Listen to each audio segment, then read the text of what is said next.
Hello students, welcome back. अब हम इस वीडियो में इस एक्सरसाइज 11A का क्वेश्चन नंबर 3 सॉल्व करने जा रहे हैं। आपके सामने ये इसके सारे पार्ट्स मैंने ड्रॉ कर लिए हैं। अब वन बाय वन हम इसको सॉल्व करते हैं। तो स्टूडेंट्स, इसमें जो बेसिक रूल यूज़ होगा वो ट्राइंगल्स के सम का ही होगा। ट्राइंगल के एंगल का सम आपके पास इक्वल होता है 180 के। सम जो आपके पास एंगल्स का होता है वो होता है 180 डिग्री। ओके, अब इस रूल को यूज करते हुए हम अननोन एंगल्स को फाइंड कर लेते हैं।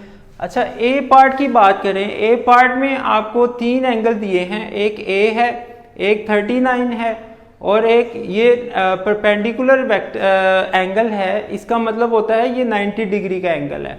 तो हम क्या करेंगे, अननोन की वैल्यू फाइंड करनी है, यानी ए की वैल्यू फाइंड करनी है। तो हम ये इक्वेशन बना लेते हैं, यानी सम कर लेते हैं इन एंगल को 180 के इक्वल होगा। पहले हम ले लेते हैं एंगल ए प्लस 39 प्लस ये आपके पास 90 है, राइट एंगल है, और इनका सम आपके पास इक्वल होगा 180 के। ओके, ये हमारी इक्वेशन बन गई है। अब हम यहाँ से इजीली ए की वैल्यू फाइंड कर सकते हैं। आपके पास 39 प्लस 90 होगा angle A plus 39 plus 90 is 129 equals 180 degree. Okay, तो यहाँ से एंगल ए क्या आ जाएगा, 129 यहाँ पे इक्वल के इस लेफ्ट साइड पे प्लस हो रहा है, इसको दूसरी साइड पे लेके जाएंगे तो माइनस हो जाएगा, क्योंकि हमें लेफ्ट साइड पे सिर्फ ए चाहिए। तो 180 एज इट इज, इसको आपने उधर लेके जाना है तो 129 का साइन चेंज होगा 129 डिग्री। तो फाइनल जो आपके पास ए का आंसर आ रहा है 180 माइनस 129 इज 51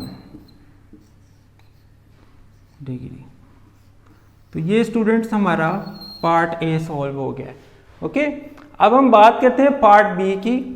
पार्ट बी में आपको स्टूडेंट्स तीन एंगल दिए हैं, एक 64, एक 68 और एक 2b दिया है। हम इसी तरह इसका सम बना लेते हैं। 2b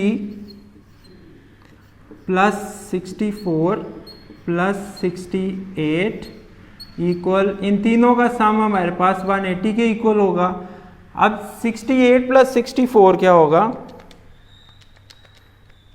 132। तो 2b प्लस 132 इक्वल्स 180। हमने इन दोनों को ऐड किया तो 132 आया हमारे पास। अब इसी तरह हमें यहाँ पे b को सेपरेट करना है, तो इसको इक्वल के राइट साइड पे ले जाएंगे और यहाँ पे आके 132 का साइन प्लस से माइनस हो जाएगा। तो 2b इक्वल्स 180 माइनस 132। ओके, अब इसको सॉल्व करने के बाद हमारे पास क्या आंसर आ रहा है, 180 माइनस 132 इज 48। ये आ रहा है 2b का आंसर। हमें सिर्फ चाहिए b की वैल्यू। अब b निकालने के लिए मैं क्या करता हूँ, बोथ साइड्स को 2 से डिवाइड कर देता हूँ, तो ये मेरे पास कैंसिल हो जाएगा। यहाँ पे सिर्फ b बचा, तो हमारे पास एंगल b की जो वैल्यू आ रही है 48 का हाफ करें तो वो हमारे पास होता है 24 के इक्वल। तो हमारा जो रिक्वायर्ड अननोन b था उसकी वैल्यू आ गई 24 डिग्रीज। ओके, अब हमारे पास जो बचा है हमारा c पार्ट, लास्ट पार्ट है, इसको भी हमने कुछ इसी तरह से ही सॉल्व करना है। मैं थोड़ा सा ये इरेज कर लेता हूँ। b हमारे पास आया था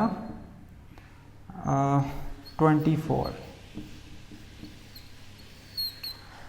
अब हम इस डायग्राम, इस ट्रायंगल से रिलेटेड अपना सम बना लेते हैं। 3c plus 40 plus 4c, 3c plus 40 plus 4c equals, sum हमारे पास 180 के इक्वल होता है। अब आपके पास 3c प्लस 4c क्या हो जाएगा, ये लाइक टर्म्स हैं, तो 3 plus 4 is 7c plus 40 as it is and equals to 180। ये 40, ये सी वाली वैल्यू हमें नहीं चाहिए, 40 इधर जाके माइनस हो जाएगा, तो 7c बचेगा 180 माइनस 40। तो स्टूडेंट 7c की वैल्यू हमारे पास आ रही है 180 माइनस 40 इज़ 140 डिग्रीज। ओके, हमें यहाँ से c की वैल्यू चाहिए, यहाँ 7 मल्टीप्लाई हो रहा है, तो हम क्या करते हैं, बोथ साइड्स को 7 से डिवाइड कर देते हैं। ये 7 और ये 7 कैंसिल हो जाएगा। अब 180 को 7 से जब हम डिवाइड करते हैं तो मेरे पास जो आ रहा है आंसर वो आ रहा है 25.71। तो ये हमारे पास c की वैल्यू आ रही है। ओके, तो ये हमारा पार्ट c भी सोल्व हो गया है। अब हम चलते हैं पार्ट d की तरफ। d में भी आपको जो अननोन वैल्यू है वो हमारी है d, इनका सम कर लेते हैं।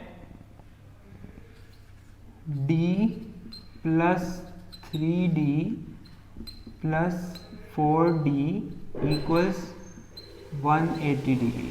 ये स्टूडेंट्स हमारे पास ट्रायंगल के एंगल्स का सम आ गया। अब आपके पास ये सारी वैल्यूज में d आ रहा है, सारी लाइक टर्म्स हैं, तो हम इनको ऐड कर लेते हैं। d plus 3d is 4d plus 4d is 8d। 8d आ गया 180 डिग्री। अब आपको d की वैल्यू चाहिए, ये 8 इधर मल्टीप्लाई हो रहा है, हम इसको ख़त्म करने के लिए बोथ साइड्स को 8 से डिवाइड कर देते हैं, ये 8 कैंसिल। तो यहाँ से d की वैल्यू हम सॉल्व कर लें, अगर 180 डिवाइड बाय 8 इज 22.5 डिग्रीज। तो ये स्टूडेंट्स हमारे पास पार्ट डी में जो अननोन वैल्यू थी डी की वो हमने फाइंड कर ली है। ओके, अब ई पार्ट हम सॉल्व कर लेते हैं। ई में स्टूडेंट्स आपको कहा गया है ये दो साइड्स इक्वल हैं, ये बार्स का मतलब होता है ये दो साइड्स इक्वल हैं, और दो साइड्स इक्वल होने का मतलब है ये ट्रायंगल कौन सी है, आइसोसेलेस। आइसोसेलेस ट्रायंगल का मतलब है उसकी दो साइड्स इक्वल होती हैं और दोनों बेस एंगल सेम होते हैं। अगर ये 62 है तो ये बेस लाइन है हमारे पास, तो ये भी 62 ही होगा। ओके, तो अब हमारे पास वैल्यूज कंप्लीट हो गई हैं। हम ट्रायंगल के सम का फॉर्मूला लगा लेते हैं। 62 plus 62 plus E equals 180 degree. अब 62 प्लस 62 आपके पास होता है 124 प्लस ई इक्वल्स 180।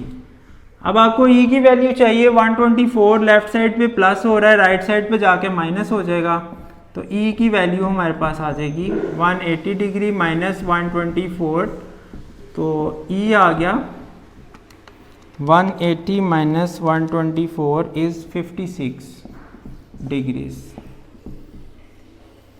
तो ये स्टूडेंट्स हमारा पार्ट ई भी सॉल्व हो गया। इसमें सबसे इंपॉर्टेंट बात यही थी, आपने देखना है कि कौन सी साइड्स इक्वल दी गई हैं, तो ये कौन सी ट्रायंगल की टाइप बनती है। तो ये इक्वल साइड्स वाली ट्रायंगल हमारे पास आइसोसेलेस होती है, और आइसोसेलेस के जो बेस एंगल होते हैं वो हमारे पास सेम होते हैं।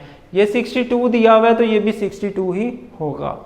अब एफ पार्ट देख लेते हैं। इसमें भी कुछ इस तरह की सिचुएशन है, इसमें आपको तीनों साइड्स इक्वल कहा गया है। तो तीनों साइड इक्वल वाली ट्रायंगल आपके पास होती है इक्विलेटरल। इक्विलेटरल ट्रायंगल ऐसी ट्रायंगल होती है जिसकी सारी साइड्स भी सेम हो और सारे एंगल्स भी सेम हो। ये एफ है तो ये भी एफ होगा, ये भी एफ होगा। तो अब हम सम बना लेते हैं, तीनों एंगल्स का सम, एंगल एफ, सेकंड भी एफ है, थर्ड भी एफ है, तो इनका सम हमारे पास आ जाएगा 180 के इक्वल। अब 3f ऐड कर दें तो हमारे पास ये हो जाएगा 3f इक्वल्स 180 डिग्री।